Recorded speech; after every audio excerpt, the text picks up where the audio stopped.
Riwayat ini banyak. Poin saya adalah pengen memberikan gambaran-gambaran tentang adiluhungnya akhlak Rasulullah. Selepas perang Hunain, itu di dalam perang Hunain ini banyak orang-orang mu'alaf, orang-orang musyrik Quraisy yang telah masuk Islam gitu ya, dan baru masuk Islam pasca Fathu Makkah. Itu yang ikut gabung di perang itu. Nah, perang itu lalu dimenangkan oleh umat Islam dan banyak mendapatkan ghanimah. Rasulullah lalu membagikan ghanimah itu dengan memberikan sebanyak-banyaknya kepada para mu'alaf ini, orang-orang yang baru masuk Islam ini, sehingga lalu menimbulkan roto ngreneng orang-orang Ansor itu. Kok nggak kayak biasa nih? Nah, lalu ada satu orang yang merupakan pemimpin Ansor itu namanya Sa'ad bin Ubadah.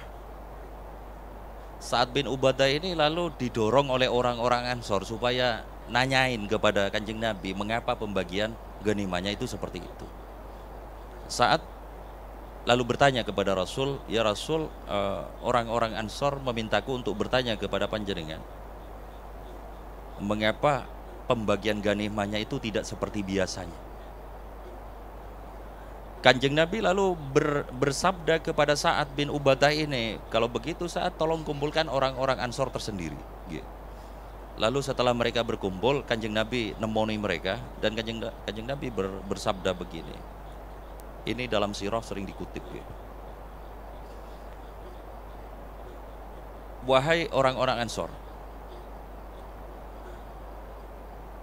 aku datang ke kalian di saat aku dikejar-kejar oleh orang-orang musyrik. Aku datang dalam keadaan tidak punya apa-apa, aku datang dalam keadaan lemah, lalu kalian menampungku, melindungiku, memberi makan padaku. Betulkah begitu? Niki bayangke sing tanglet Rasul ya. Nggih. Betulkah begitu ya? Orang Ansor itu cap semua, gak berani nyaut gitu. Kanjeng Nabi lalu sabda lagi, wahai orang Ansor,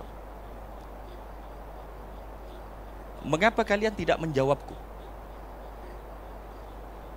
Kagol ya digituin ya.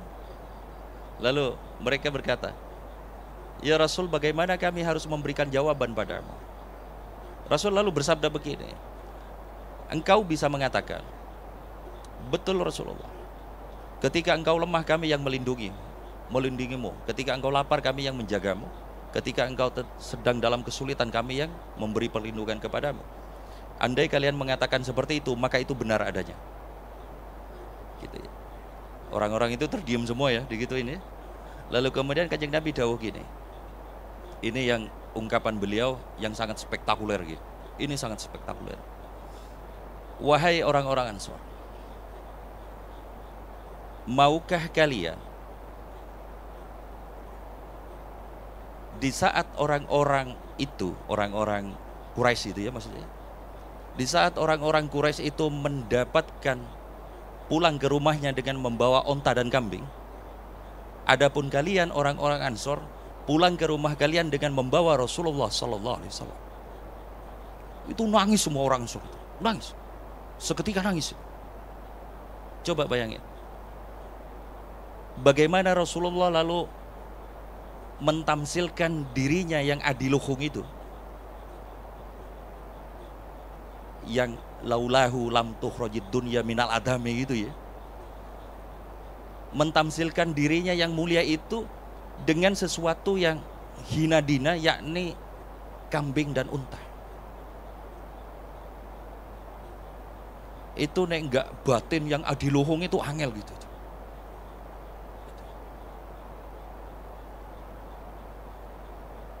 Jika kalian pulang ke Madinah melewati lembah-lembah, maka Rasulullah akan bersama kalian di lembah yang kalian lewati. Jika kalian pulang ke Madinah melewati bukit-bukit, maka Rasulullah akan pulang bersama kalian melewati bukit-bukit itu. Itu tambah jadi orang-orang nangis itu ya, nangis itu. Ini lalu menjadi keterangan yang sangat masyhur bahwa ungkapan Rasulullah yang memperbandingkan dirinya yang agung dengan unta dan kambing ini sekaligus menjadi dalil bagi serentak terkereknya keagungan seseorang yang terhubung bernisbat dengan Rasulullah dibanding seluruh hal yang selain Rasulullah dunia seisinya ini. Maksudnya begitu.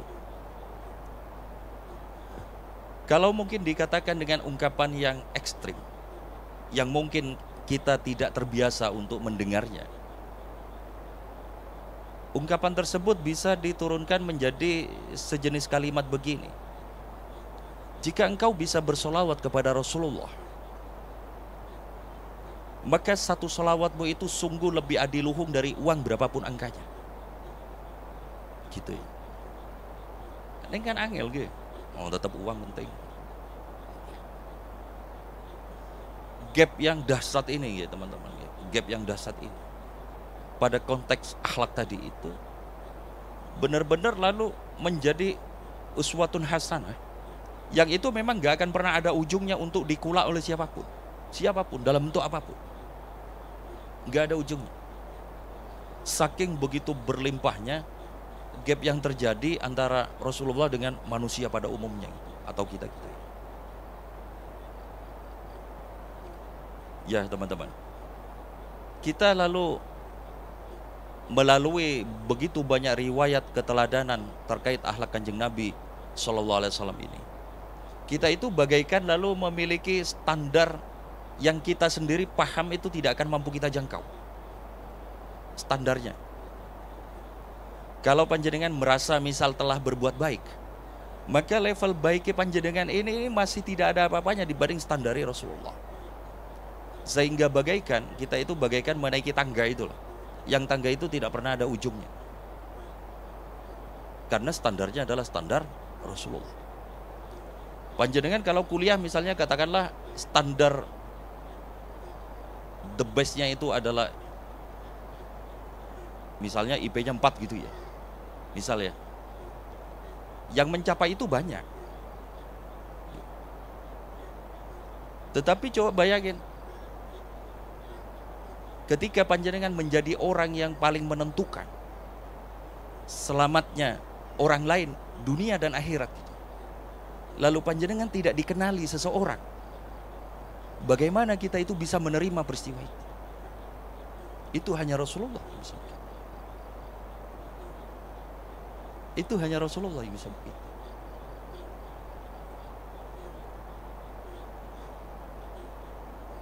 Betapa beruntung ya kita sebenarnya diberi standar, warisan standar itu, yang standarnya itu selalu di atas dalam hal kebaikan-kebaikan, dalam hal peribadatan. Sementereng-menterengnya panjenengan ngelakoni sunnah, sholat misalnya, maka itu tidak akan pernah mencapai apa-apa di hadapan standar yang telah ditetapkan oleh Rasulullah. Rasulullah semalaman sholat sunnah sampai kakinya bengkak. Ini jangan turu sampai meripati bengkak enggak? Enggak. Rasulullah kalau di rumahnya ada uang itu sebelum tidur dikeluarin sedekah. Jangan memang nggak ada uangnya ya. Ya apa yang mau dikeluarin? Ya Allah. Ya begitu, kita punya standar-standar tinggi seperti itu, yang itu uswatun hasanah Rasulullah itu selalu berbentuk seperti itu pada hidup kita. Nah, ada bagian-bagian yang memang itu lalu menjadi semacam breakdown bagi diri kita, yang mungkin breakdown ini insya Allah banyak bisa kita capai, dan seyogyanya ini yang kita optimalkan. Jangan untuk bersabar ketika membantu orang itu kan angel. Sudahlah membantu orang malah diomong elek kan angel. Untuk bersabar, iya toh, angel. Ada misalnya bentuk-bentuk lain keteladanan Rasulullah yang itu relatif mudah untuk kita capai. Apa misalnya? Katakanlah Rasulullah senang bersiwak misalnya gitu. Rasulullah ketika mau ke toilet itu melangkah dengan kaki kiri, ketika keluar dari toilet melangkah dengan kaki kanan. Rasulullah senang pakai parfum misal. Rasulullah senang pakai minyak rambut. Rasulullah merapikan jenggotnya dan segala macam. Rasulullah tabasa murah senyum, ora galak, ora macak serem. Rasulullah pakai celak ketika mau tidur, nggih. Jangan dipakai ketika lagi kumpul kancane medeni. Saya sering batin gini, kenapa ketika celak itu dipakai wong kene itu ya? Aku ora nyebut wong ya. Enggak nyebut orangnya. Ketika dipakai orang sini itu kok jadi kayak ganjil ya? Iya toh? Iya kan? Jenengan nek gak percaya nganggo celak lalu cermin dhewe. Ora medeni. Makanya wis bener. Hadis itu bener ketika mensunahkan celak itu dipakai mau tidur. Men ra medeni kancane. Aku tahu jawabannya kenapa itu. Karena wajahnya Rasulullah itu sedemikian menterengnya nggih. Wong-wong gak usah ke Rasulullah lah. Wong-wong Arab itu loh. Api-api itu raine nggih. Wajah itu. Ketika dikei celak itu kan ayu banget. Ganteng. Oh, nek wong kene. Abot-abot. Tapi ya nggak apa-apa lah, semangatnya untuk nderek ke celak itu nggih. Cuman pakai kalau mau tidur nggih. Jangan dibawa ke kafe. Saake kancane nggih.